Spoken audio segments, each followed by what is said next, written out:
JHK here for the AllStar, and joining me right now is middleweight prospect Aaron Phillips. Aaron, thank you so much for the time. Where are you right now? I'm in Cyprus or Houston, Texas, and came down from Alaska in July.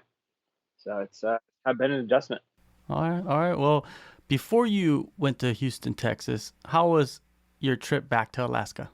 Oh, it was great. Just after the show, heading back, and just seeing all my family and stuff. It was awesome. It was after not seeing them for like 2 months, because the show was about five weeks, and before that, I went down to Denver about a month before, and started training for that, and left the family and everything, and the girl from behind just so I can do that and be ready for the show. And yeah, it was wild, getting back, and we just did as much outdoorsy stuff as possible. Yeah, definitely. And hunting? Uh, we didn't really go hunting when I got back, because we were busy moving and stuff. That's just a lot of extra work. So we ended up going back and just riding around for enjoying the weather. Because it was just warming up there, melted and stuff. So we yeah, got as much done as we could. Went out looking for mammoth tusks and stuff. It was a good time. Oh, they have mammoth tusks. People search for those.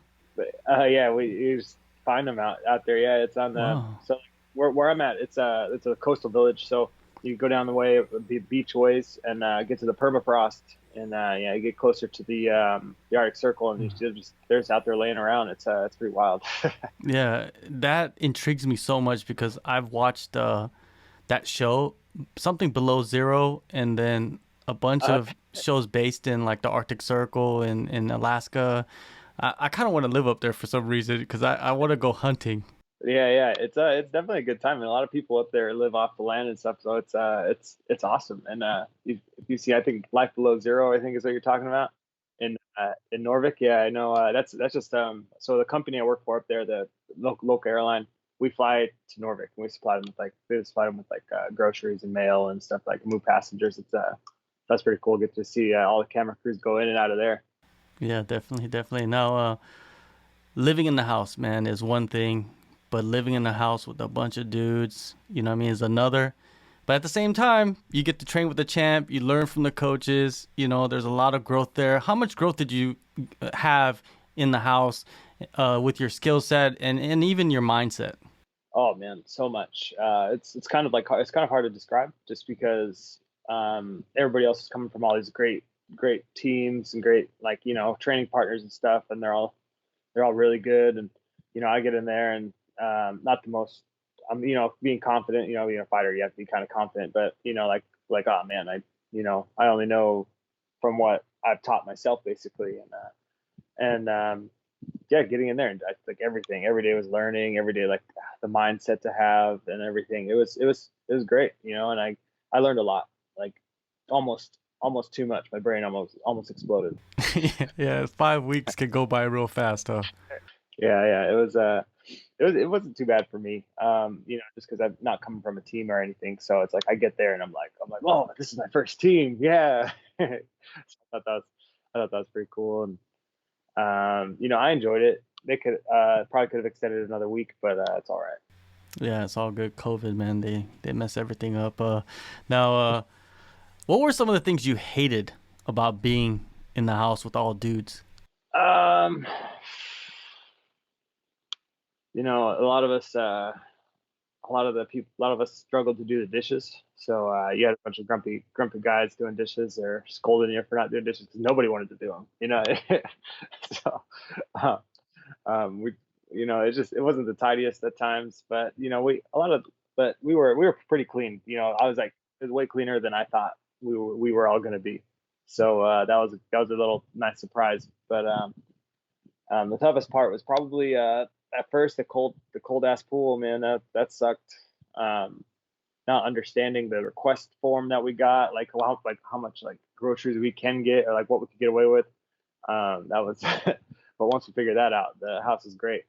Um, but yeah, it was mainly just like the cleanliness, but it wasn't like too bad, you know. And you're sharing a room with other people, and some people just don't go to bed till like 2 3 a.m. And they're out walking around or something. Um, but it wasn't too bad. not for me anyway.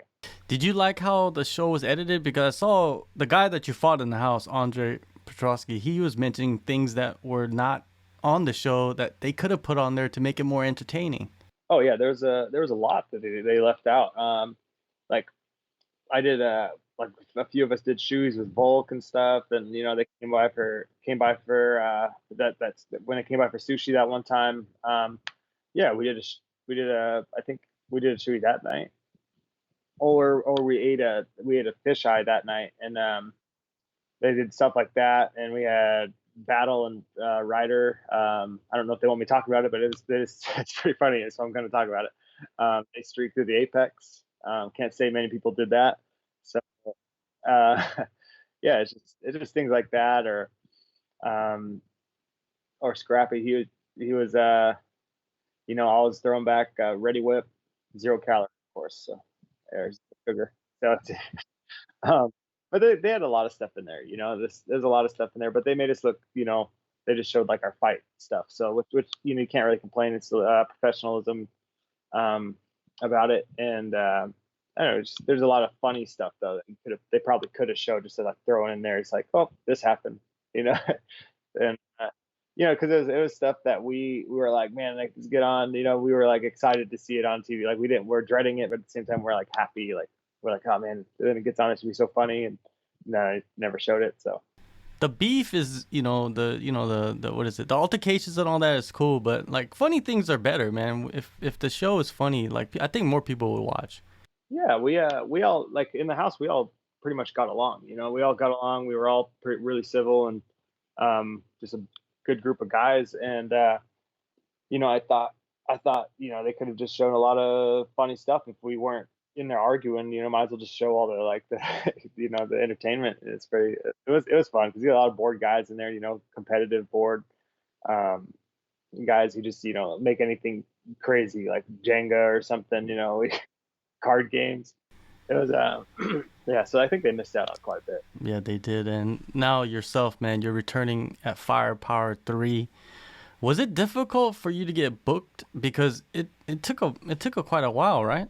I think we were on hold for the UFC for a bit, like for a while afterward until shortly, like or just like shortly, and it like once that contract kind of got voided, we with like a fight came, just it was there, it was just waiting, so it wasn't hard to get booked at all, and I got to put my first actual training camp in, and it was it's pretty easy. It's easy getting a fight, and I don't see why it would be hard getting a fight after this one. So hopefully it's at a higher level than where I'm at.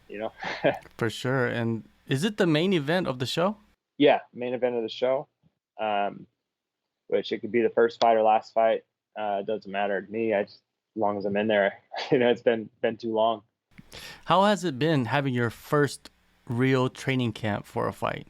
Oh man, it's been so much fun. It's not like going into a -10 shop with a heavy bag in there and waiting for it to warm up. Like it's not like I'm not dreading it anymore. I'm just like, the hardest part of my workout is the 15-20 minute drive. So it's a dream come true. I love it. It's a good time. I'm just meeting a lot of good people, a lot of people willing to help. And I'm just learning so much, and it's feeling really good. Where are you splitting your time for this training camp?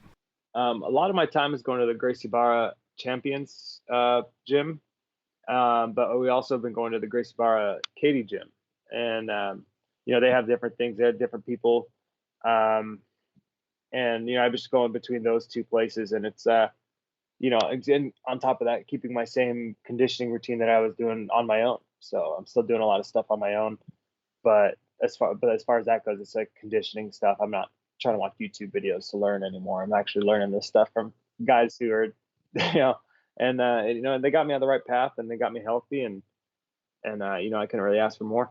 Yeah, the YouTube videos, it's part of your story, man. I love it, man. It's different. It's not the same as everybody else. You were training by yourself, basically. It's, once you get into the UFC, it's part of the story, man. They're going to show it. It's going to be great. Now, your opponent, Trey Williams, he's been out of competition for more than 3 years. Are you going into this fight with a blank slate, or do you have some information on him? It's essentially a blank slate because a lot of his fights that I've seen are, they're pretty quick. They happen so fast, and I'm just like, oh, not really much to see. I mean, goes out there and has a nice little slobber knocker for the first round, but it's going out there blank slate, and I'll be ready for anything. I put myself in all these situations during this camp, and a lot of the guys I roll with or like, do jiu-jitsu with, they're coming after you at all times, even if they're like, I'm not going to succeed, but I'm going to come at you, and it's they don't ever give you a break or time to breathe. So I'll be ready for any scenario. I'm in really good shape, so I'll be ready for this anything he throws at me. When you sit back and then envision your performance, what do you see? Um, if I'm able to keep the distance, I just picking the guy apart, and I just don't think I just feel like if anything, it goes to the ground, it'll be competitive. We might just end up come back. We might escape, or I escape, and we just end up getting back to the feet. But I think it's just going to be whoever can just land that good blow on the feet and that good shot on the feet, and that's. I don't see myself losing in any way though. It's like, I could get caught or whatever, but as far as like the fight goes, I think he's been out of it for too long, and he's gonna go out there and he might get a little too excited and you know gas out or something. But I'm pretty confident that I'll be all right in any situation. Does it almost, in a way, since you have a full training camp heading into this fight with the team and everybody, it's your, I don't know, pro debut in many, I don't know, is it? Does it feel that Yeah, way? yeah, it feels like I'm going in there for my first fight. Yeah, it was like, man, it's like, let's do this. Um, it's like I got those first time jitters again. And it feels good. I'm still all right, I've been in the cage before, but I haven't been in the cage at like this level that I'm at. Like the Aarons before, I'd take the lunch. So it's it's essentially my pro debut. As an actually trained fighter, like with the team, and so I'm really excited to like really just showcase everything I've learned, or just add it on to what I've already had. After picking up a win at Firepower, what are you hoping for in 2022? I might, and if there's no talks of me being in the like I'd like to be like get a UFC shot, but then again, I'm not trying to like rush this training that I'm getting. I kind of want to learn a lot and get in there and be like ultra competitive and and successful more than often not. And so I might just do a quick turnaround, do another fight in February. Now that one more regional scene, and it all really kind of depends on my performance and how I feel after this fight, and we'll just see where we go from there. If I get the finish, then I'm gonna march. I'm gonna try to get another fight as soon as possible, and then if I don't get the finish, it comes down to decision or something. Might take a little break, take my first December off, and get the weight back on. Yeah, having December off is nice. I think this is like the second Thanksgiving I've had to like train around and miss. So it's the holiday seasons are tough because that's when everybody decides to make all the desserts. Yeah, you're a dessert guy. Yeah, oh yeah, oh big time. And throw ice cream and everything. Give me spaghetti, I'll put ice cream on it. I don't care. All right, I'll try that next time. Or do you plan on relocating to Texas, or are you relocated to Texas, or do you just go back and forth? Me and my girlfriend, we moved down here in July. So she got a teaching job down here, and we both agreed that I should be training full time. If I'm really going to make a career out of this, and so she's been working, doing that, and teaching and stuff. She's doing the hard work. I'm out here doing what I love, and you know, enjoying the support and the appreciation, and just trying to succeed so I can help her out and just really make this work. But as far as like moving, relocating, I'm here in Houston and I love it, man. It's a bit big, but I love it. Having the support, like the full support of your spouse, is, man, there's nothing like it. Seriously. It's definitely, it's unreal. She's amazing. It's like it's just being able to just focus on fighting. You know what I mean? Like I take care of our dogs and stuff, which is like this is like that's fun. You know, that's always a good time. Um, you know, it's just like I get to just live, you know, and be like and thrive in this fight game, and it feels good. One last thing before I let you go. Open judging, it's being used in Kansas and Japan as well as other spots. Colorado will adopt it in 2022. What are your thoughts on this judging protocol and the impact it could have on fights? Honestly, the first time I thought about it or I heard about it.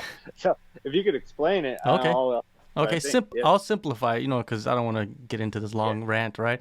Basically, what happens is after every round, you're allowed to know the score the judges have on their cards. oh, huh. Um, I mean that'd be kind of cool just because like I'm not like a fan of surprises. But I don't know if I agree with it. That's pretty wild. That's pretty wild. I don't know. Just because like you kind of want to leave it up to like did I like I don't know like your corner should tell you like I feel like you did enough. You know, you did good there, good job. And then or like hey you gotta get the finish. You know, you lost this first 2 rounds. I think you know you're never like sure. And I think that plays into the a more exciting fight if we don't know. But and the strategies and stuff like that, you know, kind of would differ. Like if you do know, like all right, you're going to the first, you won that. You could probably hang back on the second round unless you want to win this one and then hang back the third. And you're just like, all right, there's the win. You won two to survive the other one, you know. So it's just kind of I don't know. I don't really agree with it. It's cool, but at the same time, it's you know has its downfalls. No doubt, man. Well, anyways, there's no downfalls, man. November 27th, you're going to fight Firepower 3, Sacramento, California. Thank you, Aaron, so much for the time. Yeah, thank you for having me.